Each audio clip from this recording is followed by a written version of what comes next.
नमस्कार मित्रांनो, आज आपण पाहणार आहोत इयत्ता 12वी कविता आहे 9वी समुद्र कोंडून पडलाय. कवी आहेत वसंत आबाजी डहाके.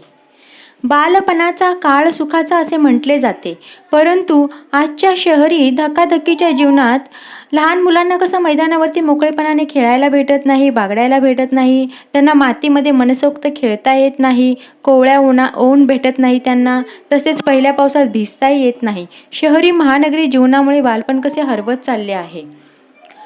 समुद्र कोंडून पडला या कवितेत महानगरीय जीवनाची घुसमट आणि माणसांचे नगण्यत्व या आशयावर प्रत्येकाने भाष्य केले आहे.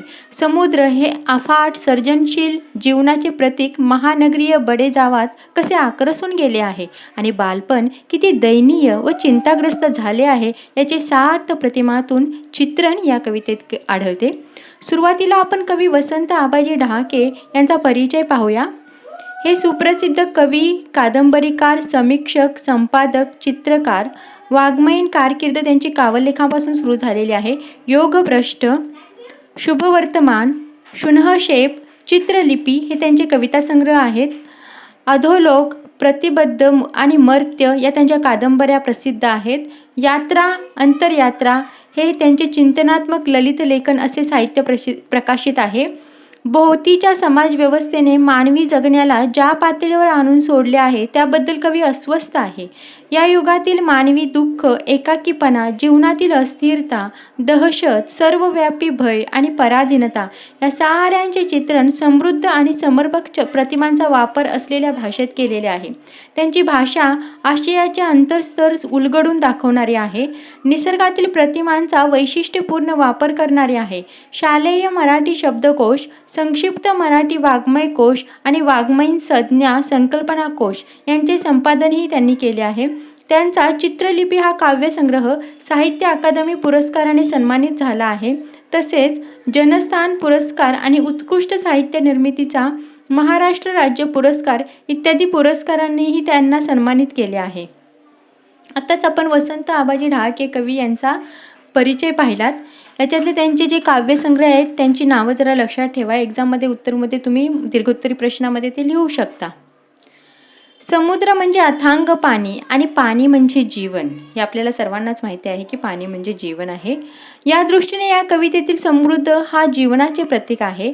समुद्रासारखे अथांग जीवन जेव्हा शहरांच्या, महानगरांच्या मर्यादांमध्ये कोंडून पडते तेव्हा येणारी अस्वस्थता कवीने या कवितेतून व्यक्त केली आहे. बागडायला अंगण नसणाऱ्या उत्तुंग इमारतीमध्ये बालपण कसे आकर्षून गेले आहे. तसेच वाहनांसोबत रस्त्यावर अथवा रेल्वे स्टेशनवरच्या एवढ्याशा बाकावर झोपेसाठी बालकांना आश्रय घ्यावा लागतो आणि हे पाहून समुद्र कसा अस्वस्थ होतो.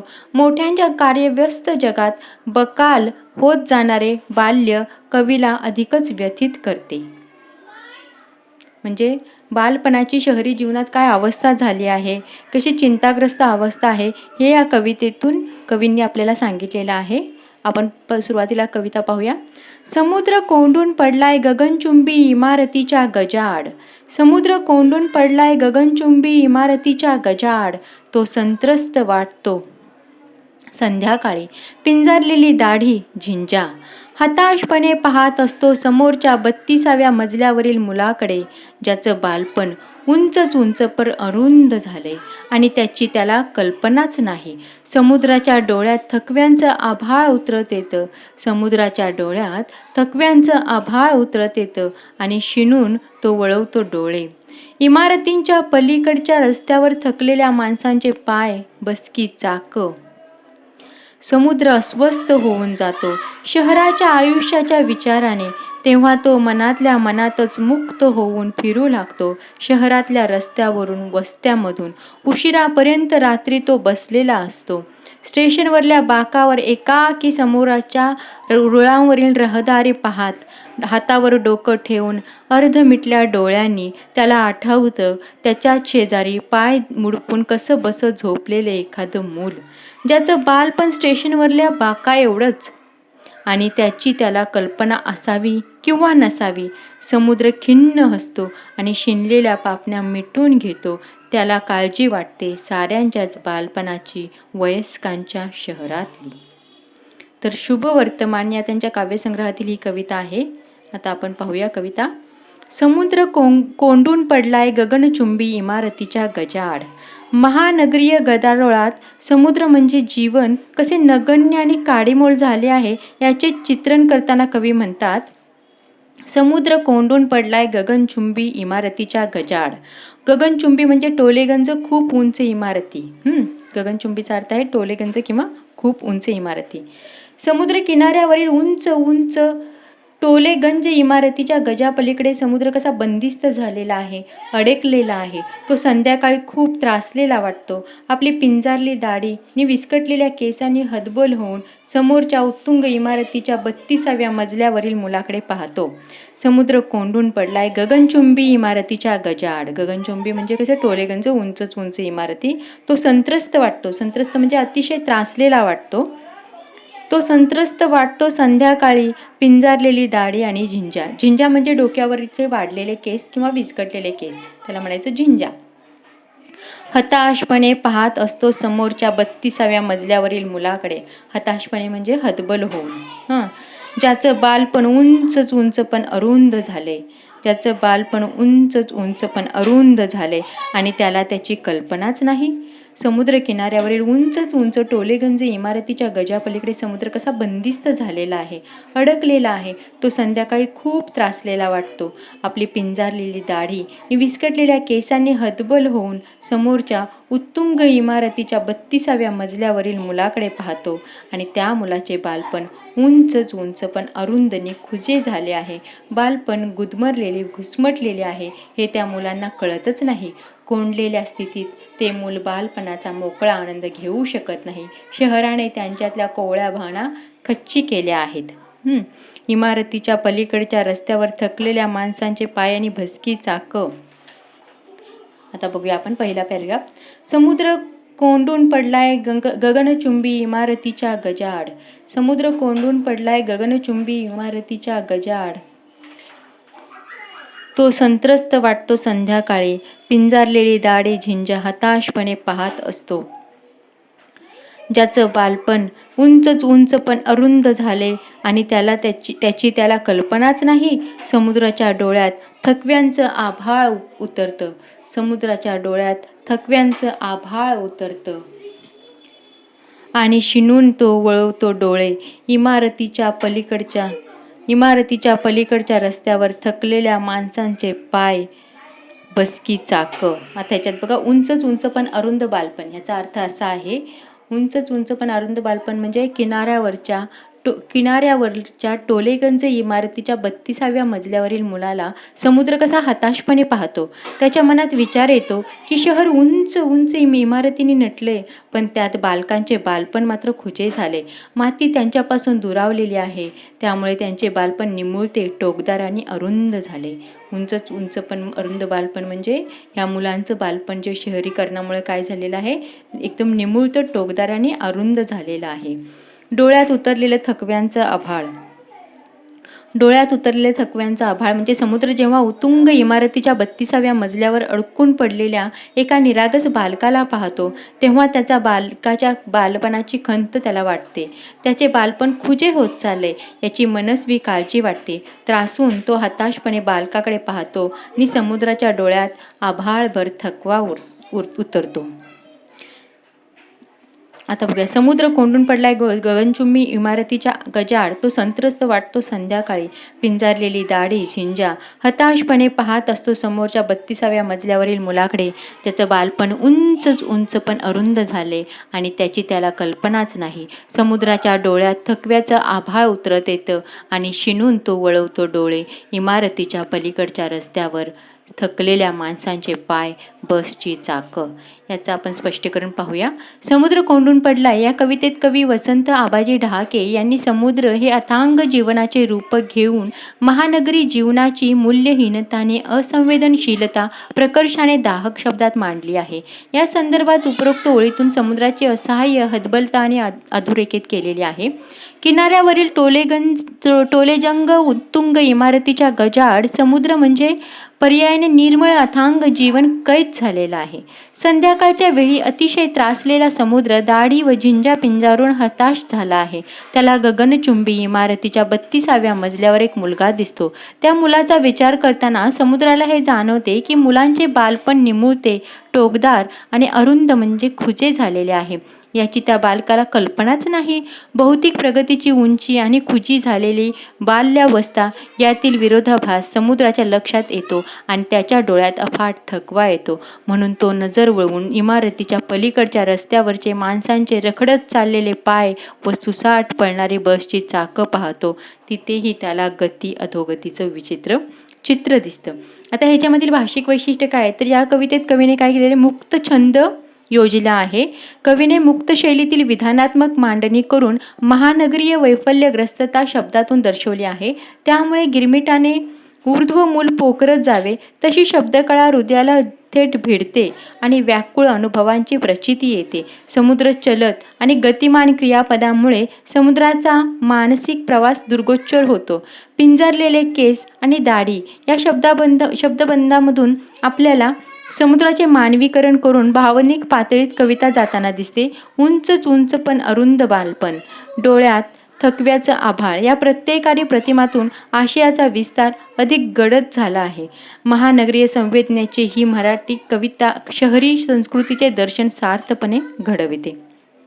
पुढचे कडवे पाहूया. समुद्र अस्वस्थ होऊन जातो. समुद्र अस्वस्थ होऊन जातो शहराच्या आयुष्याच्या विचाराने, तेव्हा तो मनातल्या मनातच मुक्त होऊन फिरू लागतो. शहरातल्या रस्त्यावरून वस्त्यामधून उशिरांपर्यंत रात्री तो बसलेला असतो. शहरी जीवनाचा विचार केला तर समुद्र कसा अस्वस्थ बेचैन होतो आणि मनातल्या मनात मुक्तपणे वावरतो. शहरातल्या रस्त्यांवरून पायपीट करतो, वस्त्यांमधून हिंडतो आणि उशिरा रात्रीपर्यंत तो स्टेशनवरील एकट्या बाकावर समोरच्या रुळांवरील गाड्यांची ये-जा निमूटपणे पाहत बसतो. हताशपणे हातावर डोके ठेवून तो अर्धमिटल्या डोळ्यांनी हा महानगरीय पसारा पाहत असतो. बघा, समुद्र अस्वस्थ होऊन जातो. समुद्र अस्वस्थ होऊन जातो शहराच्या आयुष्याच्या विचाराने, तेव्हा तो मनातल्या मनातच मुक्त होऊन फिरू लागतो. शहरातल्या रस्त्यावरून वस्त्यामधून उशिरांपर्यंत रात्री तो बसलेला असतो. स्टेशनवरल्या बाकावर एकाकी समोरच्या रुळावरील रहदारी पाहत हातावर डोकं ठेवून अर्धमिटल्या डोळ्यांनी त्याला आठवतं त्याच्या शेजारी पाय मुडपून कसं बसं झोपलेलं एखादं मूल. जेव्हा समुद्र फिरत असतो शहरातल्या रस्त्यावरून वस्त्यामधून आणि उशिरांपर्यंत तो काय करतो, बसलेला असतो. तेव्हा त्याला काय आठवतं, तर त्याला आठवतं त्याच्या शेजारी पाय मुडपून कसं बसं झोपलेलं एखादं मूल. मग त्याच बाकड्यावर त्याच्या शेजारी पाय पोटाशी दुमडून एक निरागस मूल शरीराची मुटकुळी करून झोपलेलं असतं. त्याचं बालपण स्टेशनवरच्या त्या बाकड्या एवढंच सीमित झालेलं असतं. त्याच्या बालपणाची वाढ खुंटलेली आहे. त्याची त्या बालकाला कल्पना असेल किंवा नसेल, समुद्राला काहीच कळेनासे होते. म्हणजे एका मुलाचं बालपण 32व्या मजल्यावरती आहे, तर एका मुलाचं बालपण एका स्टेशनवरील एका बाकड्यावरती सीमित झालेलं आहे, म्हणजे अखूड झालेलं आहे. म्हणजे कवीने इथे आपल्याला 2 मुलांचे हे सांगितलेले आहे की त्यांचं बालपण कसं खुरटलं आहे, कसं कमी हे झालेलं आहे, आक्रसलं आहे ते सांगितलेलं आहे. नंतर कवी म्हणतात, आणि ज्याचं बालपण स्टेशनवरल्या बाका एवढं सीमित झालेलं आहे, ज्याचं बालपण स्टेशनवरल्या बाका एवढं, त्याची त्याला कल्पना असावी किंवा नसावी, समुद्र खिन्न असतो, शिनलेल्या पापल्या मिटून घेतो आणि त्याला काळजी वाटते साऱ्यांच्याच बालपणाची, वयस्कांच्या शहरातली. शिनलेल्या म्हणजे दमलेल्या, खिन्न म्हणजे उदास, मुडपून म्हणजे दुमडून, रहदारी म्हणजे जाये, दळणवळण, गर्दी, शिनून म्हणजे दमून, थकवा म्हणजे दमून जाणे, वयस्क म्हणजे प्रौढ वयोवृद्ध. समुद्र उदासपणे हसतो, दमलेल्या पापण्या मिठून घेतो. त्याला वयस्कांच्या शहरातल्या साऱ्या माणसांची, त्यांच्या बालपणाची चिंता वाटू लागते आणि त्याचे मन काळजीने आक्रंदते. समुद्र अस्वस्थ होऊन जातो शहरांच्या आयुष्याच्या विचाराने, तेव्हा तो मनातल्या मनातच मुक्त होऊन फिरू लागतो शहरातल्या रस्त्यावरून वस्त्यामधून. आता याचे आपण स्पष्टीकरण पाहूया. उशिरापर्यंत तो रात्री बसलेला असतो स्टेशनवरल्या बाकावर, एकाकी समोरच्या रुळांवरील रहदारी पाहून, हातावर डोकं ठेवून, अर्धमिटल्या डोळ्यांनी. या ओळींचा अर्थ आहे, माणुसकीहीन झालेल्या शहरी जीवनाचा विचार करून समुद्र बेचैन होतो, मनातल्या मनात मुक्तपणे वावरतो, शहरातल्या रस्त्यावरून विमनस्कपणे हिंडतो, वस्त्यांमधून पायपीट करतो आणि अखेर उशिरा रात्रीपर्यंत स्टेशनवरच्या एकाकी बाकड्यावर बसतो, समोरच्या गाड्यांची रहदारी निमूटपणे पाहत असतो, हातावर डोके ठेवून, हतबल होऊन, अर्धमिटल्या डोळ्यांनी हा महानगरीय रास पाहत राहतो, असा या ओळींचा अर्थ आहे. त्याला आठवतं त्याच्या शेजारी पाय मुडपून कसं बसं झोपलेलं एखादं मूल, ज्याचं बालपण स्टेशनवरल्या बाका एवढं आणि त्याची त्याला कल्पना असावी किंवा नसावी. याच्यातला विचार आपण पाहूया कवितेमधला. समुद्र कोंडून पडला या कवितेमध्ये कवी वसंत आबाजी डहाके यांनी महानगरीय जीवनातील फोलपणा अधोरेखित करताना उपरोक्त ओळी लिहिलेल्या आहेत. महानगरीय घुसमट व्यक्त करताना कवी समुद्राचे रूपक वापरतात. समुद्र म्हणजे अफाट जीवन, ते आज मितीला शहरातील उत्तुंग इमारतीच्या गजाआड कोंडून पडले आहे.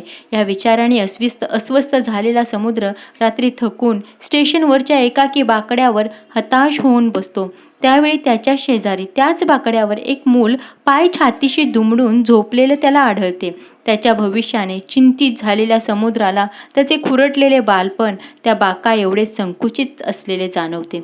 पण झोपी गेलेल्या मुलाला या भयानक वास्तवाची कल्पना असावी किंवा नसावी ही शंकाही समुद्राच्या मनात डोकावते. भविष्यकालीन पिढीचे बालपण महानगरीच्या भगभगीत संस्कृतीत उजाड आणि सीमित झाले आहे, हा विचार हृदय हेलावून टाकणाऱ्या शब्दात कवीने सशक्तपणे मांडलेला आहे. समुद्र खिन्न असतो आणि शेणलेल्या पापण्या मिठून घेतो. त्याला काळजी वाटते सारांच्याच बालपणाची, वयस्कांच्या शहरातली.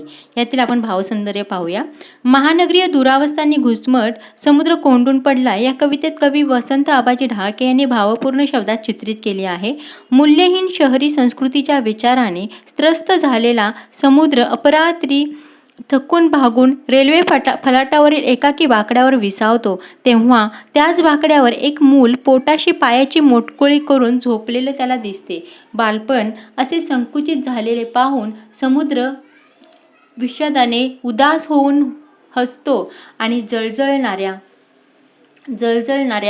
डोळ्यावर दमलेल्या पापण्या मिटून घेतो. वयस्क शहरातील साऱ्या माणसांच्या बालपणाची त्याला चिंता वाटू लागते. उगवत्या पिढीचे भविष्यकालीन खुरटलेले संकेत पाहून तो मनात हळहळत राहतो.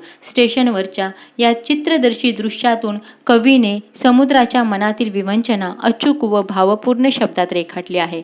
भविष्यकाळी निर्मल जीवनाला शहरी संस्कृती मुकणार आहे, तिचा भावनिक ऱ्हास डोळ्यादेखत पाहताना वेदना कवीने मूर्त केलेली आहे. म्हणजे कवीला सर्व या बालपणाची भविष्यकाळात चिंता वाटू लागलेली आहे.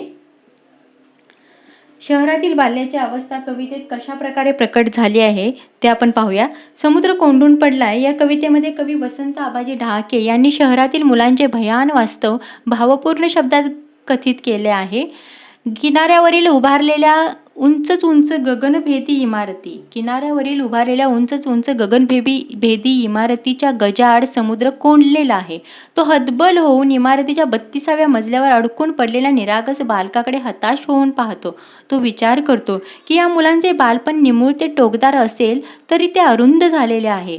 त्याला जमिनीवरचे आनंददायी अंगण दिसत नाही, ही त्याच्या बाल्यावस्थेची शोकांतिका आहे. दुसरीकडे एक आणि दुसरे निरागस बालक स्टेशनवरच्या एकाकी बाकड्यावर पोटाशी पाय दुमडून आक्रोशून झोपले आहे. एक गगनचुंबी इमारतीत तर दुसरे जमिनीवर. हा विरोधाभास वेदनामय आहे. दोघांचेही भविष्य अंधारात असल्याची जाणीव समुद्राला म्हणजेच पर्यायाने निकोप जीवनाला येणे हे दुःखमय आहे.